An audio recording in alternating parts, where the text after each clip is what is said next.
নমস্কার বন্ধুরা, কেমন আছেন সবাই? আশা করি সবাই ভালো আছেন। আমার পরিবারে আপনাদের সকলকে স্বাগত জানিয়ে আজ আমি আরও একটি নতুন রেসিপি আপনাদের জন্য নিয়ে এসেছি। আশা করি আজকের রেসিপিটি আপনাদের ভালো লাগবে। প্লিজ আপনারা ভিডিওটি কোনো রকম স্কিপ না করে আমার রেসিপিটি দেখতে থাকুন। আজ আমি আপনাদের বানিয়ে দেখাবো খুব সহজ পদ্ধতিতে সর্ষে বাটা দিয়ে ঢ্যাঁড়সের ঝাল। বন্ধুরা, এই রেসিপিটা কিন্তু আপনারা ভাত বা রুটি যে কোনোর সাথেই খুব ভালোভাবে পরিবেশন করতে পারবেন। দেখুন, তার জন্য আমি এখানে ঢ্যাঁড়সগুলি পরিষ্কার করে ধুয়ে নিয়ে কেটে নিয়েছি। দুটো বড় সাইজের পেঁয়াজও কুচিয়ে নিয়েছি। ভাজা মশলা তৈরি করে নেব। তার জন্য আমি এখানে গোটা জিরে, গোটা মৌরি, শুকনো লঙ্কা, পাঁচফোড়ন এবং কালো সর্ষে নিয়েছি। এই সবগুলি একসাথে নিয়ে হালকা করে ভেজে গুঁড়ো মশলা বানিয়ে নিয়েছি। বন্ধুরা, এই রেসিপিতে কিন্তু ভাজা মশলা অবশ্যই করে নিতে হবে, না হলে কিন্তু ভালো লাগবে না। তাই তোমরা এরকমভাবে ভাজা মশলা বানিয়ে নেবে। এরপর আমি কড়াইয়ে পরিমাণ মতো সর্ষের তেল দিলাম। তেল গরম হয়ে গেছে, তাই আমি আগে থেকে কুচিয়ে রাখা পেঁয়াজ দিয়ে দিলাম। পেঁয়াজগুলি হালকা লাল লাল করে ভেজে নিতে হবে। পেঁয়াজের মধ্যে অল্প পরিমাণ মতো লবণ দিয়ে পেঁয়াজগুলি হালকা লাল করে ভেজে নেব।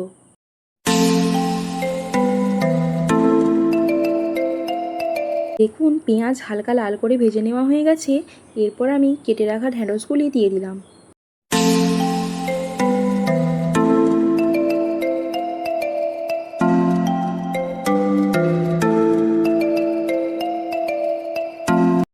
এরপর পরিমাণ মতো লবণ দিয়ে বেশ কিছুক্ষণ নেড়েচেড়ে 4 থেকে 5 মিনিট মতো ঢাকা দিয়ে রাখবো, যাতে ঢ্যাঁড়সগুলি হালকা নরম হয়ে যায়। 4 থেকে 5 মিনিট পর ঢাকা খুলে পরিমাণ মতো হলুদ গুঁড়ো দিলাম, অল্প পরিমাণ মতো লঙ্কার গুঁড়ি দিলাম, পরিমাণ মতো ধনে গুঁড়ো এবং জিরে গুঁড়ো দিলাম।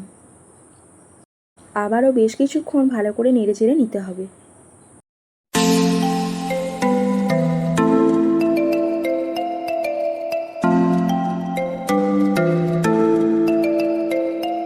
পর 2 চামচ পরিমাণ মতো কালো সর্ষে ভালো করে পেস্ট করে নিয়ে এর মধ্যে দিয়ে দিলাম। আমি এখানে 1 কাপ পরিমাণ মতো জল সর্ষে বাটার মধ্যে অ্যাড করেছিলাম। আপনারা আলাদা করে সামান্য পরিমাণ জল দিতে পারেন, কারণ এর মধ্যে সামান্য পরিমাণ জল দেওয়া লাগবে ঢ্যাঁড়স সেদ্ধ হওয়ার জন্য। এরপর আমি বেশ কিছুক্ষণ ধরে নেড়েচেড়ে নেব, জল গায়ে গায়ে হওয়া না পর্যন্ত। দেখুন, জল খুব ভালোভাবে শুকিয়ে গেছে এবং গায়ে গায়ে হয়ে গেছে। দেখে বোঝাই যাচ্ছে ঢ্যাঁড়স খুব ভালোভাবে সেদ্ধ হয়ে গেছে।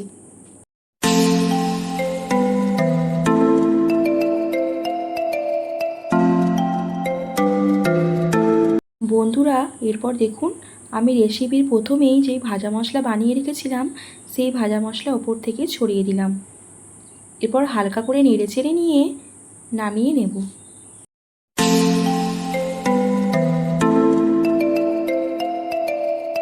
গরম ভাতে পরিবেশন করার জন্য আমি একটি পাত্রের মধ্যে নামিয়ে নিলাম। বন্ধুরা, আপনারা হয়তো ঢ্যাঁড়স খেতে অনেকেই পছন্দ করেন না, তবে আমার এই রেসিপিটি বাড়িতে একবার হলেও ট্রাই করুন। আশা করি ভালো লাগবে।